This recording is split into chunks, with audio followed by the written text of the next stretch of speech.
يصلون على النبي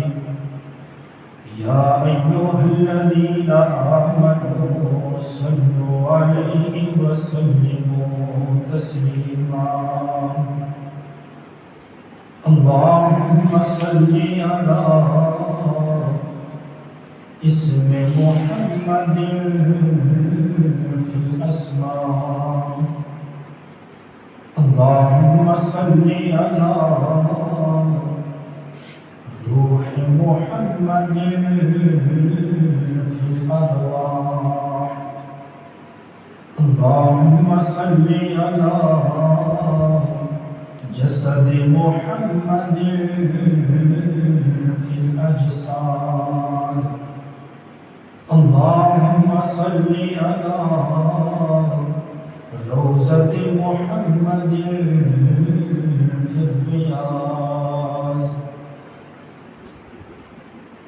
پتھر کو تراشا نگینا بنا دیا پتھر کو تراشا نگینا بنا دیا اور سارے جہاں کے ذروں کو اٹھا کر مدینہ بنا دیا سارے جہاں کے پھولوں کی خوشبو نچوڑ کر میرے رب نے مصطفیٰ کا پسینہ بنا دیا یا رب صلی وسلم دائما ابدا علی حبیبک خیر خلق کلہم تمام احباب عقیدت محبت کے ساتھ درود شریف پڑھیں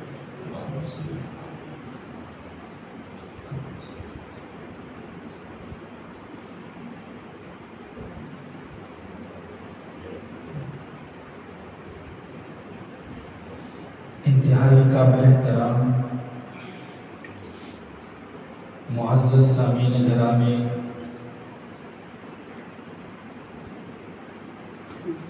آج ربیع الاول کی 12 تاریخ ہے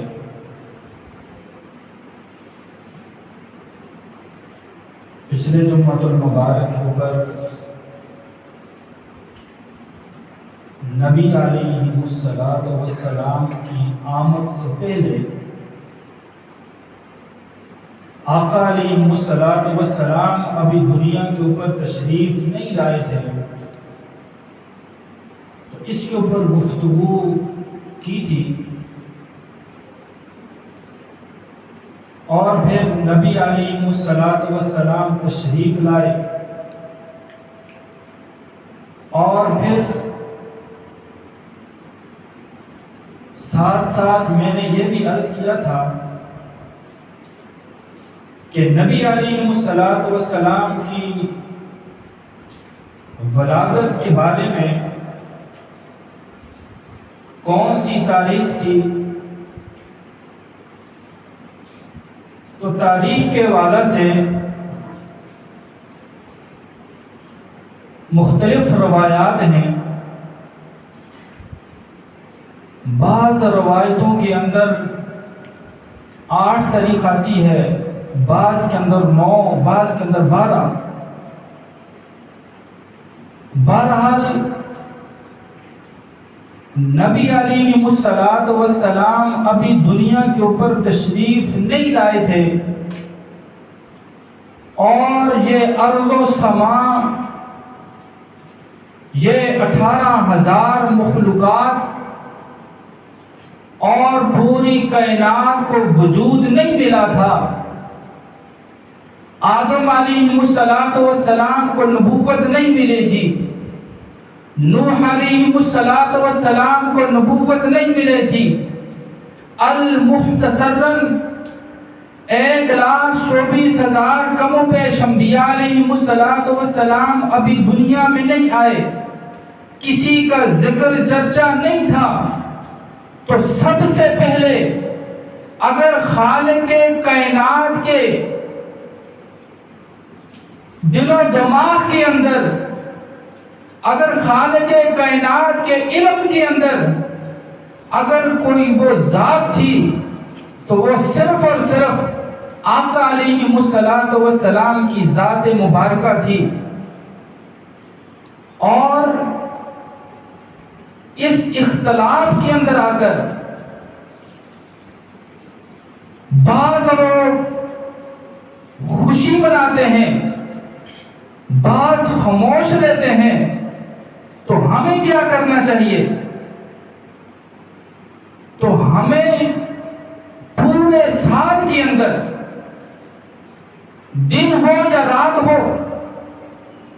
جیسا موسم بھی ہو، بیمار ہو یا صحت میں ہو، چاہے محرم ہو، سفر ہو، ربیع الاول ہو اور ذوالقعدہ ذوالحجہ تک 12 مہینے ہو، ہم نے ہر لمحے کے اندر، ہر وقت کے اندر، ہر گھڑی کے اندر آقا علیہ الصلوۃ والسلام کا ذکر کرنا ہے، آقا علیہ الصلوۃ والسلام کی سیرت کو بیان کرنا ہے، آقا علیہ الصلوۃ والسلام کی صورت کو بیان کرنا ہے۔ اور اگر ہم بیان نہیں کریں گے، اگر ہم خوشی نہیں بنائیں گے، اگر ہم اس کے اوپر اپنا خوشی کا اظہار نہیں کریں گے، تو اس میں ہمارا اپنا نقصان ہے۔ نبی علیہ الصلوۃ والسلام کی جو عظمت ہے، جو مقام ہے، جو شان ہے، وہ ہماری تعریف کی، ہماری مدح کی، ہماری تقریر و واعظ اور نعت کی محتاج نہیں ہے۔ کیونکہ امی عائشہ صدیقہ طاہرہ رضی اللہ تعالیٰ عنہا سے ایک صحابی نے پوچھا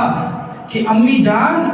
یہ بتا کہ میرے محبوب صلی اللہ علیہ وسلم کی سیرت کیا ہے، یہ بتا کہ میرے محبوب صلی اللہ علیہ وسلم کا مقام کیا ہے۔ تو اماں عائشہ صدیقہ طاہرہ رضی اللہ تعالیٰ عنہا ارشاد فرماتی ہیں، اے صحابی رسول، اگر تو قرآن کو اٹھا اور قرآن کے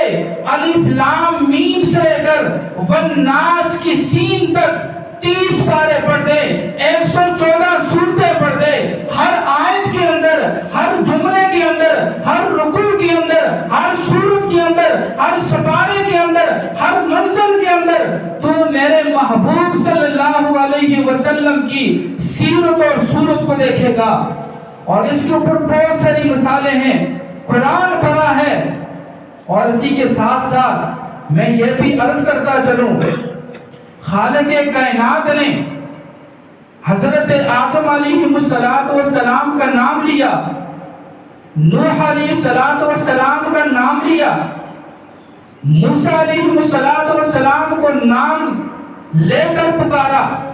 عیسیٰ علیہ السلام کا نام لے کر پکارا، مگر جب باری آمنہ کے لال کی آتی ہے،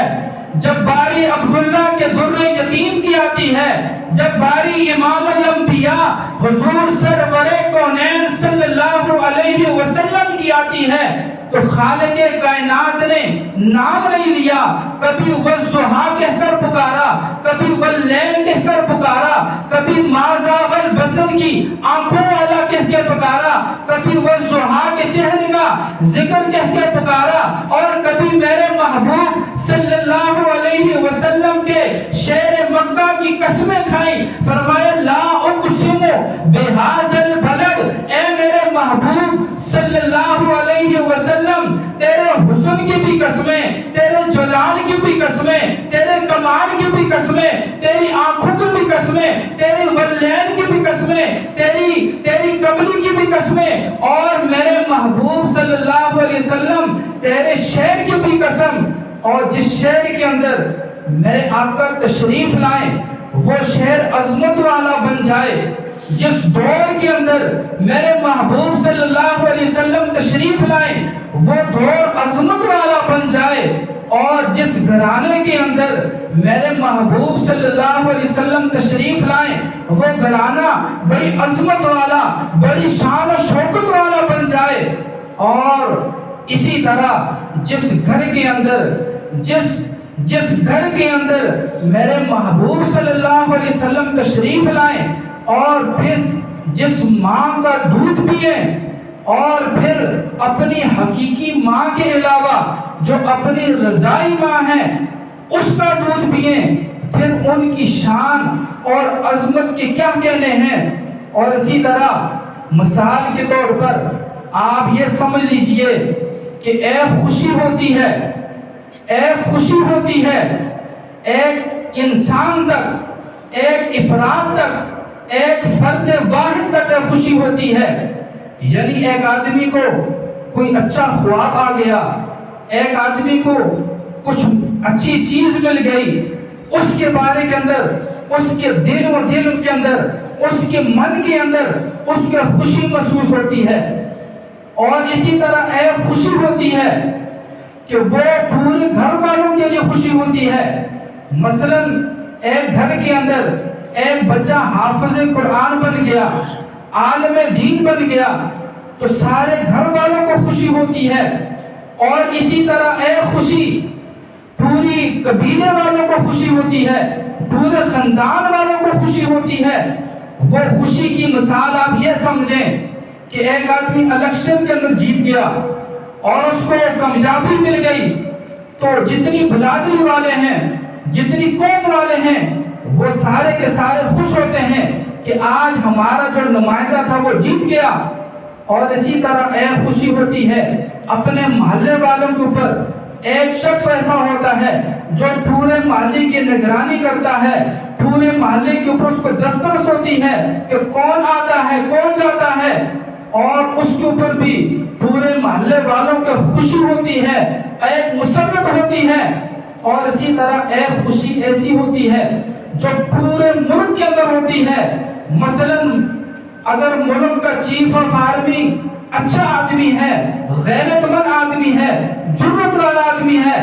اور اسی طرح اگر ملک کا صدر یا وزیر اعظم بڑی اچھے فیصلے کرنے والا ہے اور بہت اپنی رعایا کا خیال رکھنے والا ہے، تو پوری عوام کو اس کے اوپر بڑی خوشی اور مسرت ہوتی ہے۔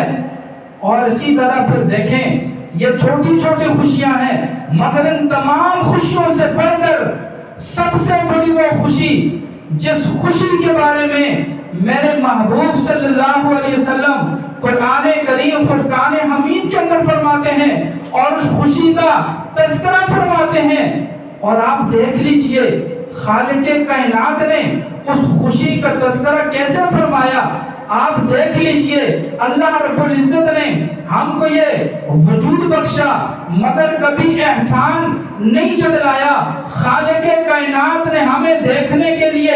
آنکھیں عطا کی مگر ان کے اوپر کبھی احسان نہیں جتلایا۔ خالق کائنات نے ہمیں سننے کے لیے کان عطا کیے مگر احسان نہیں جتلایا۔ دل و دماغ عطا کیے مگر احسان نہیں جتلایا۔ مگر جب باری آمنہ کے لال کی آتی ہے، جب باری عبداللہ کے لخت جگر کی آتی ہے، جب باری امام الانبیاء حضور سرور کونین صلی اللہ علیہ وسلم کی آتی ہے، تو خالق کائنات دنیا والوں کے اوپر، ایمان والوں کے اوپر احسان جتلاتے ہیں اور فرمایا لَقَدْ مَنَّ اللَّهُ عَلَى الْمُؤْمِنِينَ إِذْ بَعَثَ فِيهِمْ رَسُولًا۔ اے دنیا والوں تمہارے اوپر میرا احسان ہے۔ الہ العالمین کیا احسان ہے؟ فرمایا سب سے بڑا احسان، یعنی چھوٹے چھوٹے تو بڑے احسان ہیں مگر سب سے بڑا جو احسان ہے وہ احسان یہ ہے لَقَدْ مَنَّ اللَّهُ عَلَى الْمُؤْمِنِينَ إِذْ بَعَثَ فِيهِمْ رَسُولًا، یعنی تمہارے اندر میں نے اپنا محبوب علیہ السلام مبعوث کیا ہے، اور آقا علیہ السلام کی آمد کے اوپر خوشی، نبی علیہ السلام کی آمد کے اوپر خوشی، یہ اگر کوئی گستاخ ہی ہو سکتا ہے جو آقا کی آمد کے اوپر خوشی نہ منائے، کوئی نبی علیہ السلام کے ساتھ بغض کرنے والا ہو سکتا ہے، اور اسی طرح وہ ابو لہب کی صفت والا ہو سکتا ہے۔ اگر عورتوں میں کوئی گستاخی کرے وہ اس کی باندھی کی طرح ہو سکتا ہے، جمیلہ کی طرح ہو سکتا ہے، اور اسی طرح اس کا تعلق ابو جہل کے ساتھ ہو سکتا ہے، عتبہ اور شیبہ کے ساتھ ہو سکتا ہے، مگر جو بھی آقا علیہ السلام کی خوشی مناتا ہے اس کا تعلق ابو بکر کے ساتھ ہوتا ہے۔ جو آقا علیہ السلام کی آمد کی خوشی مناتا ہے اس کا تعلق عمر فاروق رضی اللہ کے ساتھ ہوتا ہے، اس کا تعلق عثمان غنی رضی اللہ کے ساتھ ہوتا ہے، اس کا تعلق حضرت حیدر کرار کے ساتھ ہوتا ہے۔ اور آپ دیکھ لیجئے، بڑی قیمتی بات ہے، بڑی توجہ طلب بات ہے، پوری دنیا کے اندر آپ دیکھ لیجئے سب سے زیادہ آقا علیہ السلام کے ساتھ محبت کا، نبی علیہ السلام کے ساتھ محبت کا جنہوں نے انتہا کر دی، جنہوں نے سب کچھ آقا علیہ السلام کے اوپر لٹا دیا، یہ آقا علیہ السلام کی محبت کی وجہ سے لٹایا ہے۔ یعنی آج ہم اس بات کو تولتے ہیں، ہمارے پاس کون سا ترازو ہے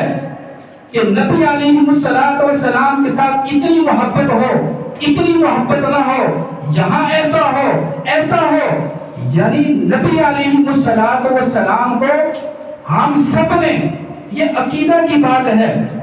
یہ عقیدے کے ساتھ تعلق رکھنے والی بات ہے کہ ہم سب کو نبی علیہ السلام کے ساتھ اتنی محبت کرنی چاہیے، اتنی محبت کرنی چاہیے کہ سب کچھ آقا علیہ السلام کے اوپر اگر فدا بھی کر دیں پھر بھی ہم نبی علیہ السلام کی عشق و محبت کا جو تقاضا ہے، جو ان کے ساتھ پیار اور محبت کا جو تقاضا ہے، اس کو ہم کسی صورت کے اندر اس کو پورا نہیں کر سکتے۔ اگر پوری دنیا کے اندر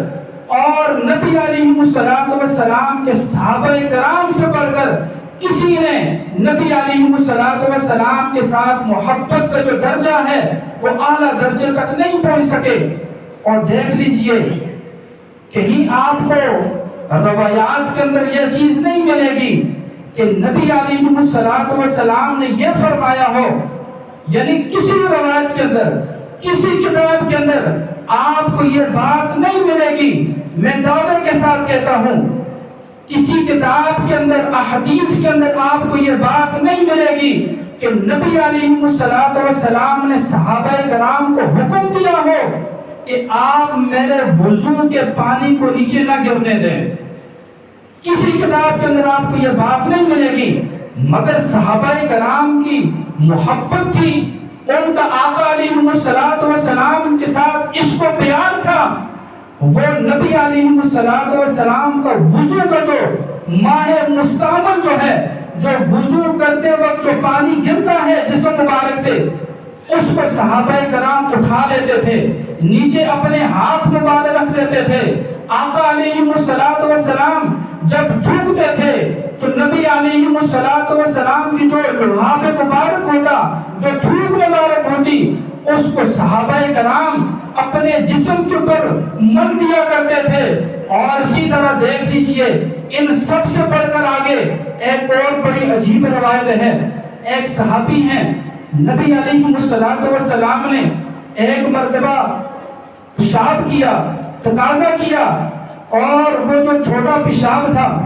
اس کو نبی علیہ السلام نے اس صحابی سے کہا کہ آپ اس کو جا کر باہر گرا کر آؤ۔ اور وہ صحابی جاتا ہے اور گراتا نہیں ہے بلکہ اس پیشاب کو پی جاتا ہے، اس پیشاب کو پی جاتا ہے۔ آقا علیہ السلام کی خدمت میں آتا ہے اور آقا علیہ السلام عرض فرماتے ہیں کہ اے صحابی، وہ پیشاب آپ نے کدھر پھینکا؟ وہ صحابی عرض کرتے ہیں اللہ کے حبیب صلی اللہ علیہ وسلم اس کو تو میں نے پی لیا ہے۔ اب دیکھیں عشق و محبت کا کتنا بڑا تقاضا ہے۔ آج ہم اس طرح اپنے والدین کا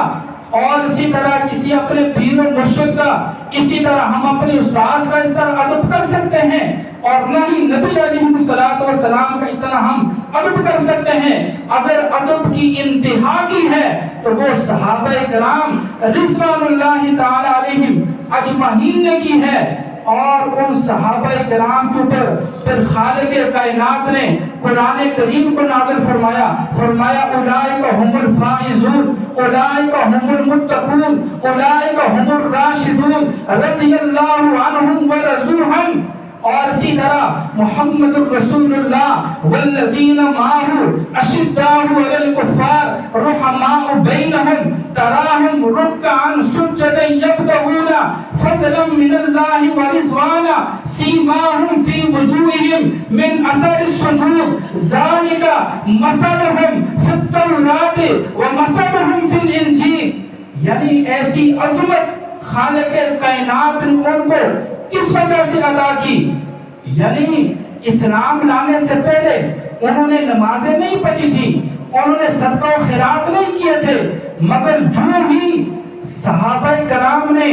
ایمان لایا اور ایمان ایسا پختہ لایا، آقا علیہ الصلوۃ والسلام کے ساتھ محبت اس انداز کے ساتھ کی کہ خالق کائنات نے ان کے جنتی ہونے کی دنیا کے اندر بشارتیں دے دی۔ بہرحال میں عرض کر رہا تھا کہ ہم سب کو یہ عقیدہ بنانا چاہیے کہ آقا علیہ الصلوۃ والسلام کے پاس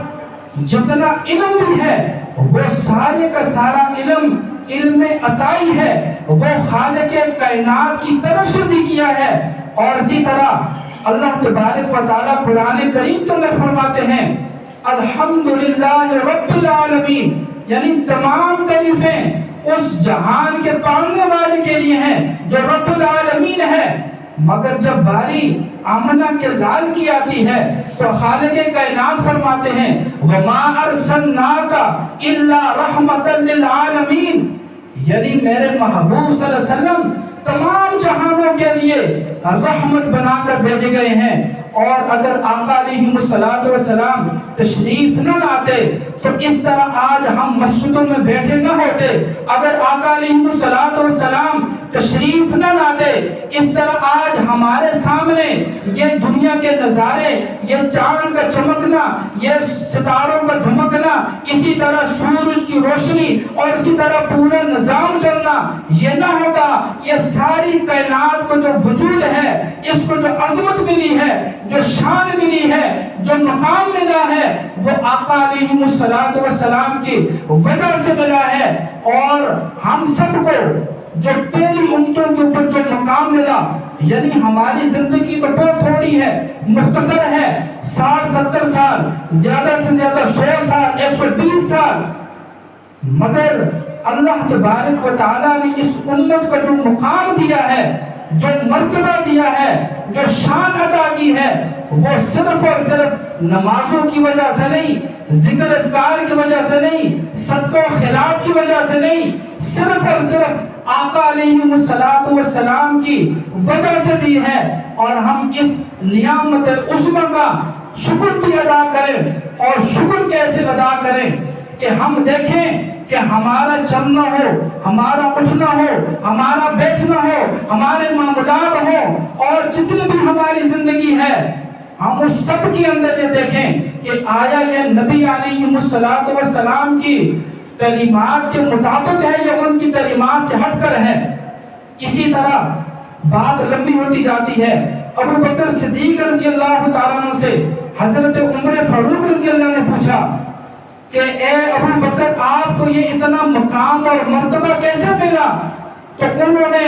5 چیزوں کا ذکر کیا، ان میں سے 2 چیزیں یہ ہیں، فرمایا کہ اے عمر